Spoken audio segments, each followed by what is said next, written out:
আসসালামু আলাইকুম।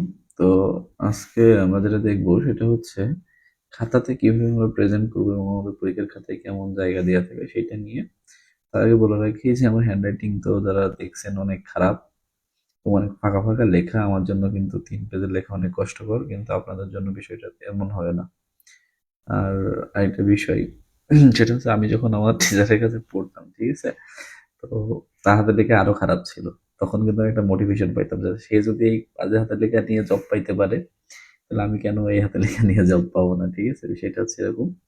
তো আমাদের যে খাতার মার্জিন কেটে ঠিক সাইজটা ছোট করে নিয়েছি, আমাদের পরীক্ষা হলো যে রিটার্নে খাতা দেওয়া হবে ঠিক এই সাইজের 3টা পেজ দেওয়া হবে। ঠিক আছে, এই যে এই সাইজের হচ্ছে আমাদের 3টা পেজ দেওয়া হবে।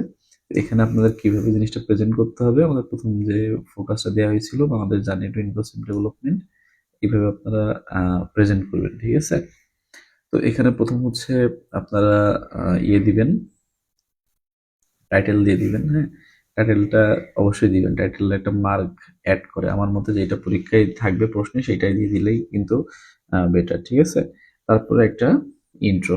এখন যদি জায়গা কম থাকে, সরি কোটেশন, জায়গা কম থাকলে কোটেশনটা না দেওয়াই ভালো। ঠিক আছে, কোটেশনটা আসলে যদি কোনো মার্ক অ্যাড করে না, দেওয়ার থেকে না দেওয়াটাই আমার মনে হয় বেটার, কিন্তু আপনারা দিতে পারেন, দিলে আর কি দেখতে একটু সুন্দর লাগে।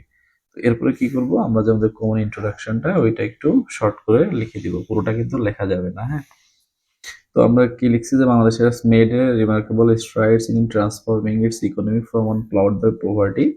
বাংলাদেশ হচ্ছে একটা রিমার্কেবল স্ট্রাইডস করছে, যেটা transforming its economy from plagued by once poverty, তাই না? একসময় পভার্টি ছিল, এখন সেটা রাইজিং ইকোনমিতে চলে আইছে। In early years following its independence in 1971, Bangladesh faced tremendous challenges, but Bangladesh has manage to overcome the challenges and curve the পথ টুয়ার্ডস প্রসপারিটি। বাংলাদেশ এই চ্যালেঞ্জগুলো করছে, ম্যানেজ করছে এবং প্রসপারিটির দিকে চলে গেছে। And inclusive development, prosperity and inclusive development, এবং ইনক্লুসিভ ডেভেলপমেন্টের দিকে চলে গেছে। এবার আমি কি লিখেছি, inclusive development means process of economic and socio economic growth. Inclusive development মানে কি, process of economic and socio economic growth. হ্যাঁ, where all section of society benefited, যেন আমাদের গ্রাম শহর সব শ্রেণীর মানুষই বেনিফিটেড হয়, স্পেশালি কি পোর এবং মার্জিনালাইজড পিপল, মানে প্রান্তিক পর্যায়ে যারা থাকে, এবং গরিব এবং ডিসঅ্যাডভান্টেজ পিপল।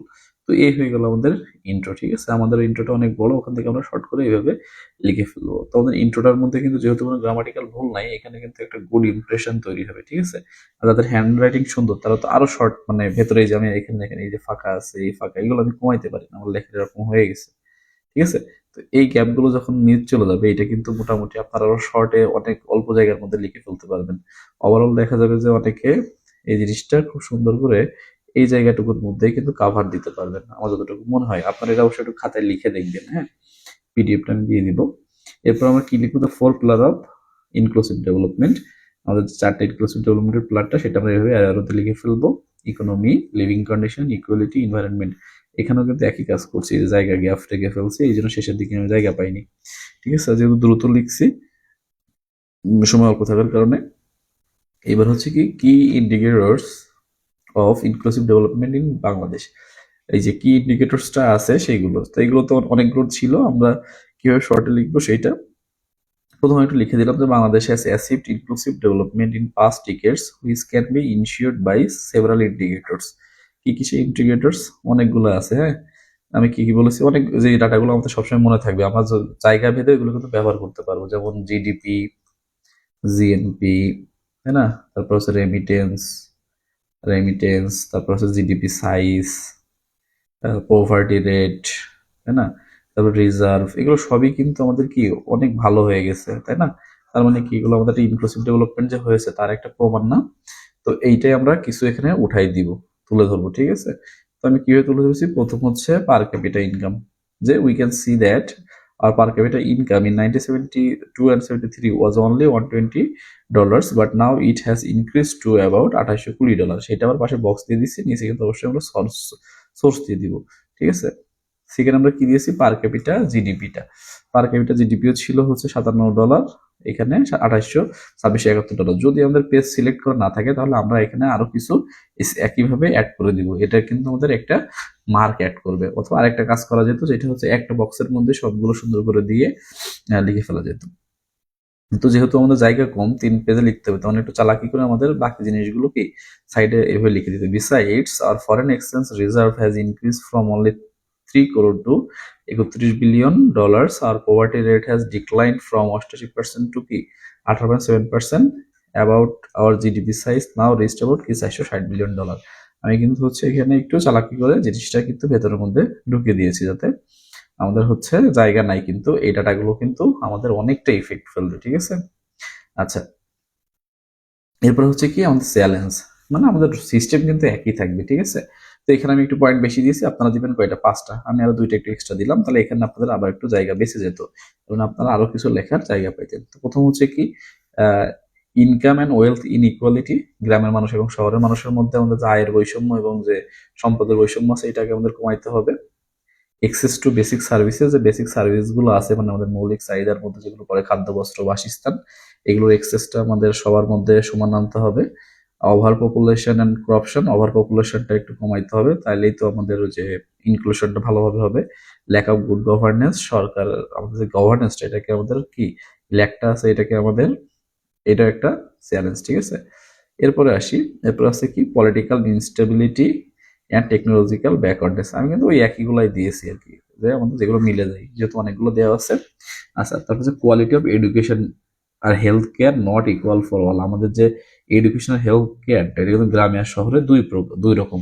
আমরা ইনক্লুসিভ ডেভেলপমেন্ট বা ফিনান্সিয়াল ইনক্লুশন যখন লিখবো, তখনই আমাদের গ্রাম এবং শহরের মধ্যে ডিফারেন্সটা তুলে ধরতে হবে। ঠিক আছে, আচ্ছা, ক্লাইমেট চেঞ্জ অ্যান্ড ন্যাচারাল যে ডিজাস্টারটা হয়, এটা কিন্তু push the poor people back into poverty.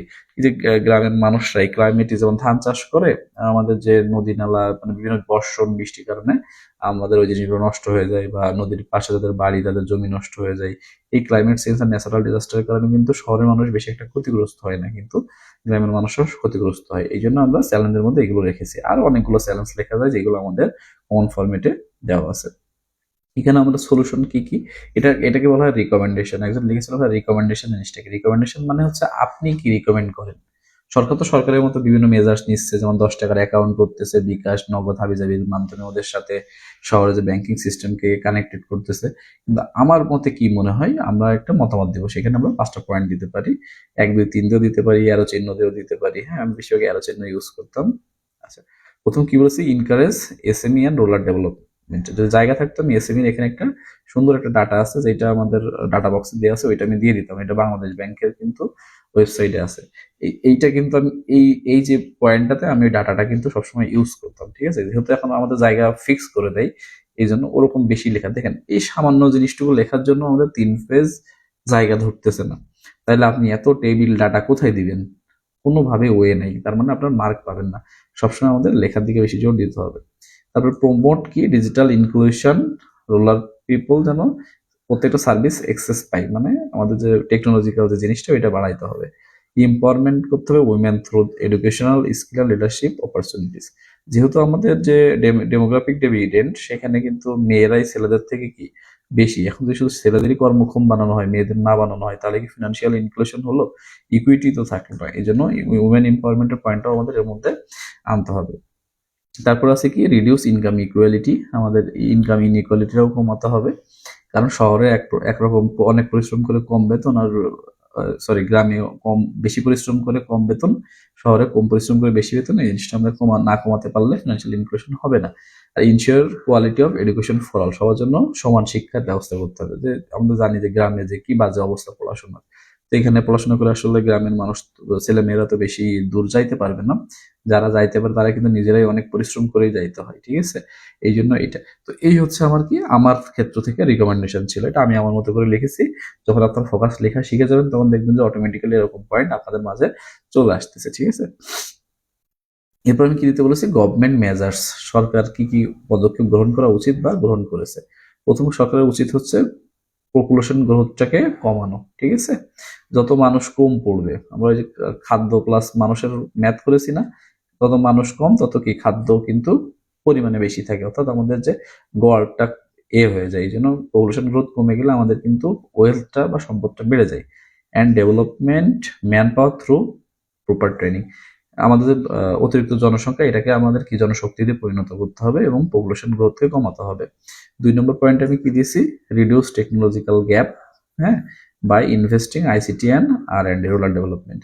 তারপর হচ্ছে social safety net. Social safety net প্রোগ্রামটা এটা কিন্তু 100% প্রত্যেক জায়গায় আমরা ইউজ করবো। হ্যাঁ, সোশ্যাল সেফটি নেট জিনিসটা কি? সোশ্যাল সেফটি নেট মানে হচ্ছে এই যে গ্রামের মানুষের মধ্যে কিছু কিছু আছে কি পঙ্গু আছে, তারপরে হচ্ছে বিধবা আছে, ওল্ড আছে, তাদের যে ভাতার ব্যবস্থা করা বা সাবসিডির ব্যবস্থা করা, এইটাই হচ্ছে সোশ্যাল সেফটি নেট। এটা খুবই দরকার। তার মানে কি programme like old age allowance, widow allowance এবং ডিসএবিলিটি সাপোর্ট, এই জিনিসটা দিলে কি হবে, গ্রামের মানুষরা কিন্তু একটু এগিয়ে যাবে। মানে কিভাবে আমরা গ্রামের মানুষকে এগিয়ে নিয়ে যাব, রুরাল ডেভেলপমেন্টটা কিন্তু সেম, হুবহু সেম। আমি ফিনান্সিয়াল ইনক্লুশন লিখেছি, শুধু আমরা হচ্ছে এই যে পয়েন্ট কটা উঠাই দিলে, আমাদের এই পয়েন্টটা উঠাই দিলে কিন্তু আমাদের হয়ে যাবে রুরাল ডেভেলপমেন্ট। ওই যে 4 পিলার্স অফ ইনক্লুসিভ ডেভেলপমেন্ট আছে না, ওইটা উঠিয়ে দিলেই আমাদের হচ্ছে এটা হয়ে যাবে এই ডেভেলপমেন্ট। ঠিক আছে, আর পরে কি দিছি, rural development project for roads and electricity sanitation. ওখানে আমাদের যে ইলেকট্রিসিটির ব্যবস্থা করতে হবে, বিভিন্ন প্রজেক্টের ব্যবস্থা করতে হবে, স্যানিটেশন ব্যবস্থা করতে হবে, এইটা। তারপরে কনক্লুশনে আমরা ওই একই পয়েন্টই লিখে দিতে পারবো, Bangladesh has comes a long way from its GDP, ওইটা যদি দিতে চাই দেবো। তা নাহলে আপনারা যখন দেখবেন জায়গা কম, আপনার মতো লিখে দিলেন কি, আফটার অল দ্য ডিসকাশন, সব ডিসকাশনের পরে, it can be said that, এটুকু তো লিখলেন কি, Bangladesh comes a long way from extreme poverty to remarkable socio-economic progress and inclusive development, and also least development country to a fast growing development country. তো এই যে আমি একটা ফোকাস লিখলাম, ঠিক আছে, এই ফোকাসটা আমি লিখতে আমার সময় লেগেছে মাত্র 14 মিনিট। ঠিক আছে, এই যে 14 মিনিটে আমি 3 পেজ লিখলাম, এই যে সুন্দর করে 3 পেজ লিখছে। হয়তো আমার হ্যান্ড রাইটিং খারাপ হতে পারে, কিন্তু কেউ যদি পড়ে, টিচাররা তো অবশ্যই পড়বে, পড়লে কি এখানে আমার কোনো মার্ক কমানো জায়গা আছে? দেখেন তো কত সুন্দর একটা, মানে দেখতে কোনো জায়গা ফাঁকা নাই, আমি কোনো অবাঞ্ছিত জায়গা নষ্ট করি নাই। আমার হ্যান্ড রাইটিং এর কারণে কিছু কিছু জায়গায় গ্যাপ হতে পারে, কিন্তু আর কোনো সমস্যা কিন্তু নাই। তো এটা আপনারা নিজেরা খাতায় দেখবেন, 3 পেজে লিখে কতটুকু জায়গা ফাঁকা থাকে, তারপরে আপনারা কিন্তু এক্সট্রা কিছু এখানে অ্যাড করতে পারবেন, এক্সট্রা কিছু ডাটা দিলেও দিতে পারবেন। বা ওই যে আমি এখানে যে ডাটা ধরাতে না পেরে লিখিত করে দিয়েছি, 2টা মাত্র দেখাতে পেরেছি, আপনার দেখা গেল আরো একটা অ্যাড করতে পারতেন, ফরেক্স রিজার্ভ বা যাই কিছু একটা হোক। তো এই হচ্ছে প্রেজেন্টেশন। তো আপনারা টেনশন করছিলেন ভাই 3 পেজে কিভাবে সম্ভব? 3 পেজে খুব ভালোভাবেই সম্ভব।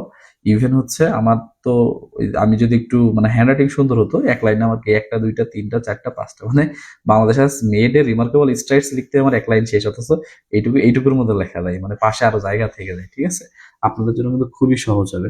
তো আপনারা অবশ্যই এটা একটু নোট করবেন, করে আপনারা নিজেদের একটু যে নিজেদের মধ্যে যে প্রতিভা আছে সেটা একটু কাজে লাগাইয়ে এই যে বাংলাদেশ ফিনান্সিয়াল ইনক্লুশন, এটা কেন আমি এত গুরুত্ব দিচ্ছি, কারণ এই একটা ফোকাস দিয়ে আমরা ইকোনমিক ডেভেলপমেন্টের অনেক সবগুলোই প্রায় লিখতে পারবো। ঠিক আছে, এই জন্য এটা একটু সুন্দর করে লিখে আমাকে সেন্ড করবেন। ঠিক আছে, যারটা ভালো হবে তারটাই আমি কিন্তু পিডিএফ আকারে সংরক্ষণ করব, এবং আমি যদি নেক্সট ব্যাচ করি তাদের জন্য ওই ফোকাসটাই কিন্তু ইউজ করা হবে। আর যদি আপনাদের মধ্যেও কোনো গুড আইডিয়া থাকে যে ভাই এটা এইভাবে না লিখে তুমি এইভাবে লিখতাম কেমন হতো, শুধুমাত্র চিত্রফিত্র বাদে, ঠিক আছে, ওইভাবে লিখলে আমি কখনো বেশি মার্কিং করতে পারবো না। কিন্তু আমি এইটুকু বিশ্বাস করি, আমার হ্যান্ড রাইটিং এখানে খারাপ হইলেও আমার এখানে 25-এর নিচে কখনোই দিতে পারবে না, কারণ আমি এটা টু দা পয়েন্ট লিখেছি এবং আমার কোনো গ্রামাটিক্যাল এরর খুবই কম পাবেন। যেহেতু মানুষ মাত্রই ভুল, যেহেতু লিখেছি ভুল হইতেই পারে, কিন্তু আমি এইটুকু বলতে পারি যে 5%-এর বেশি আমার এখানে ভুল ধরতে পারবে না। ঠিক আছে, সেই হিসেবে 25 মার্ক কিন্তু 35-এ অনেক, ফোকাসে 17-18 তাই অনেক, সেখানে 25 মার্ক আমি মনে করি যে অনেক গুড একটা মার্ক। ঠিক আছে, তো এইটাই ছিল হচ্ছে আমাদের আজকের আলোচনা, এবং আমি যে কালকে ক্লাসের জন্য অবশ্যই যে টেকনোলজি নিয়ে একটু আলোচনা করব এবং ওইটা নিয়ে পিডিএফ তৈরি করব, তার জন্য একটু সময়ের প্রয়োজন। তো ঠিক আছে, ধন্যবাদ, ভালো থাকবেন, আসসালামু আলাইকুম।